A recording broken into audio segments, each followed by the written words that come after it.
L'armée de libération nationale, la seconde guérilla de Colombie après les FARC, inspirée de la révolution cubaine, est le dernier grand obstacle à la fin de plus d'un demi-siècle de conflits armés.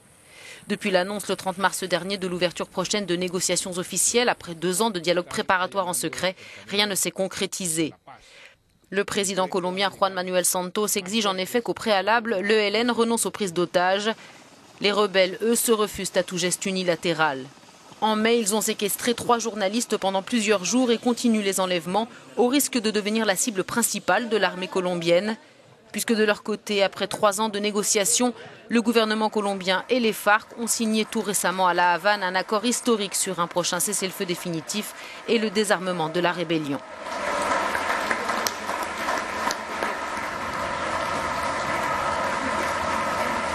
Si cet accord ne comporte pas encore de date précise, il a suscité forte émotion et soulagement intense en Colombie. Les Colombiens l'ont vivement salué, comme ici à Bogota, même s'ils sont conscients que le chemin vers la paix n'est pas terminé.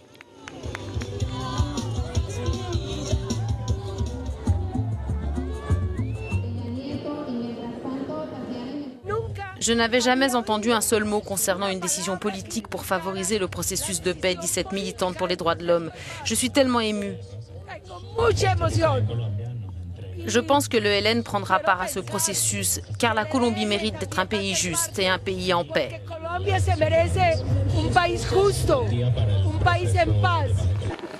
La plateforme pour une paix complète, qui plaide pour l'ouverture de négociations avec l'ELN, s'est réunie cette semaine avec des diplomates étrangers pour discuter de la façon d'impulser le dialogue. La Colombie est meurtrie depuis plus de 50 ans par une guerre interne qui a fait au moins 260 000 morts, 45 000 disparus et près de 7 millions de déplacés.